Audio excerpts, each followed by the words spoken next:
Assalamualaikum warahmatullahi wabarakatuh. Berjumpa kembali pada mata kuliah Sistem Informasi Manajemen. Pada minggu ketiga ini, yaitu pembahasannya mengenai pembahasan proyek akhir.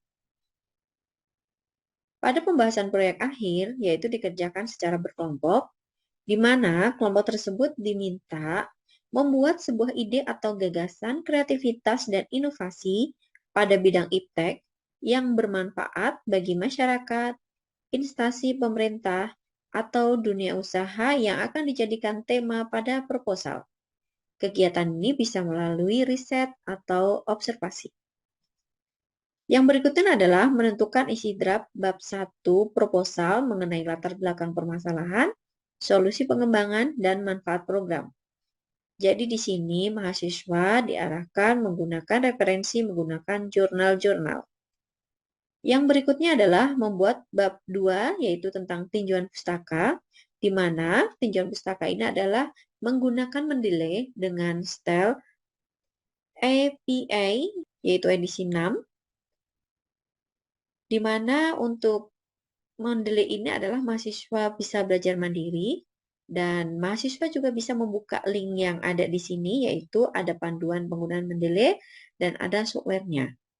Yang berikutnya adalah menyelesaikan bab 3, yaitu tahapan pelaksanaan, di mana dengan perancangan desain produk atau layanan jasa atau produk digital dalam bentuk prototipe. Dalam prototipe di sini, yaitu membuat rancangan berdasarkan ide yang ada dalam bentuk prototipe bisa berbasis website, desktop, atau Android, dan menjelaskan fungsi dari rancangan aplikasi tersebut. Dalam merancang prototipe, beberapa aplikasi yang digunakan adalah bisa Figma, Balsamiq, Justimine, Proto.io, atau aplikasi sejenisnya. Di mana tugas proyek akhir ini ada strukturnya, dimulai dari judul, bab 1 yaitu pendahuluan, di mana subbabnya adalah latar belakang, solusi pengembangan, dan manfaat program.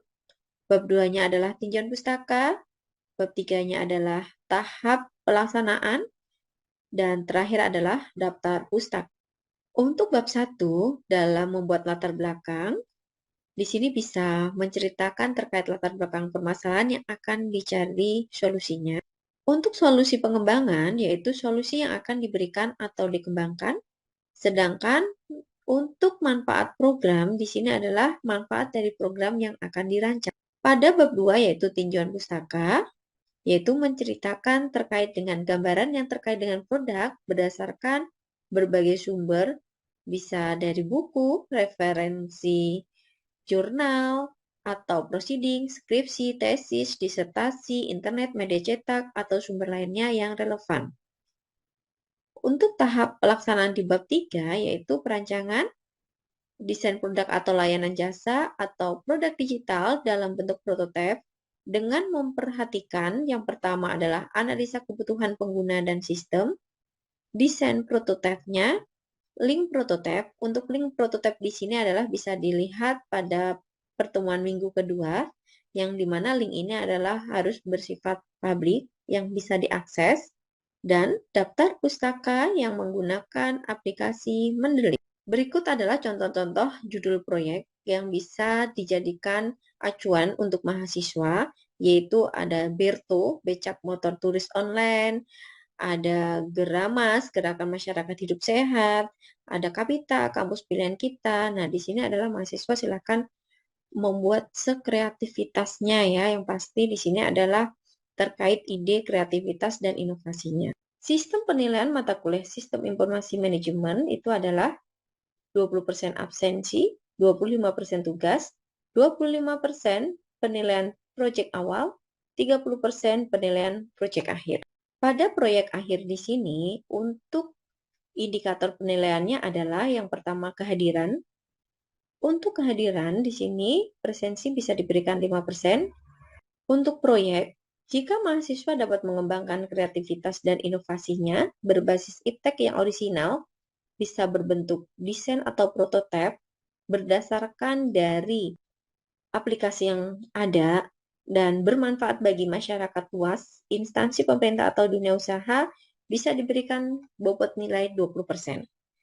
Untuk dapat mengerjakan tugas dengan baik sesuai dengan tujuan, tepat waktu, dan bisa bekerja sama dengan baik, bisa diberikan poin 15%. Jika mahasiswa mampu membuat makalah dengan format yang sesuai, kemudian dipresentasikan dengan baik, itu bisa diberikan poin 20%. Untuk kesesuaian referensi yang digunakan sebagai kutipan pada bab 1, bab 2, sesuai dengan tema yang dibahas itu adalah 10%. Mahasiswa bisa menunjukkan hasil pengecekan plagiat maksimal adalah 25%, dan mengisi form bebas plagiat sesuai template itu adalah diberikan poin 10%. Mahasiswa bisa menggunakan Mendeley untuk citasi sumber referensi dari jurnal minimal adalah 5 referensi. Itu adalah poinnya adalah 10%. Bisa presentasi sesuai dengan tugas atau perannya dalam pembuatan proyek itu adalah diberikan poin 10%. Dalam kegiatan proyek akhir ini, ada timeline yang harus dipatuhi oleh mahasiswa ya Bapak Ibu ya. Di sini dimulai dari minggu ketiga, ya, di mana mahasiswa ini diupayakan sudah bisa membuat ya tema dari proposal, membuat bab 1, bab 2, bab 3 seperti itu.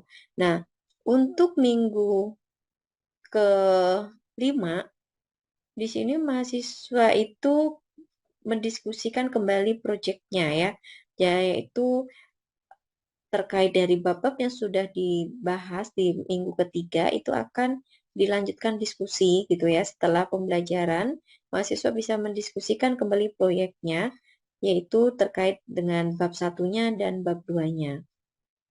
Nah, untuk di minggu ke-6, ada kegiatan diskusi kembali, yaitu terkait bab 3-nya, untuk lebih mematangkan di sini ya Bapak Ibu. Nah, untuk minggu ke-7 di sini adalah ada mendiskusikan kembali proyek UAS untuk keseluruhan bab. Sedangkan untuk minggu ke-8 di sini adalah penyerahan proyek untuk penilaian tahap awal oleh ketua tim. Untuk minggu 10 sampai dengan 11 di sini adalah bimbingan proyek dan persiapan presentasi setelah penilaian tahap awal. Untuk minggu 12 sampai dengan 14 di sini adalah presentasi proyek akhirnya. Dan di sini untuk timeline ini mohon nanti diberikan nama proyeknya apa, kelompoknya apa gitu ya. Ini biasanya silahkan disesuaikan untuk nama dan NIM-nya bisa dituliskan. Dan di sini ada linknya yang Bapak Ibu bisa lihat, di mana link ini adalah akan memberikan file-file secara utuh ya Bapak Ibu ya. Jika ini tidak terlihat, nanti Bapak Ibu bisa melihat pada link tersebut. Dan di sini juga tadi ini menjadi poin penilaian di indikator penilaian yaitu form bebas plagiat, yaitu maksimal 25%, dan ini juga bisa di-download pada link yang ada. Di sini juga ada format penilaian oleh ketua tim yang dilakukan pada minggu ke-8 yang akan dikumpulkan. Di sini sudah tersedia formatnya juga.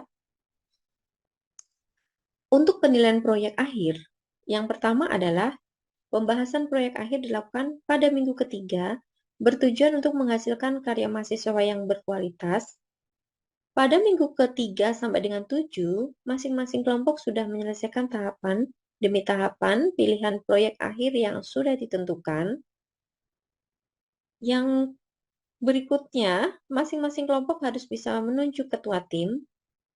Masing-masing kelompok, baik ketua tim maupun anggota, memiliki peran yang sama dalam menyelesaikan dan mempresentasikan proyek akhirnya. Untuk penilaian proyek dilakukan 2 kali, yaitu tahap awal dan akhir.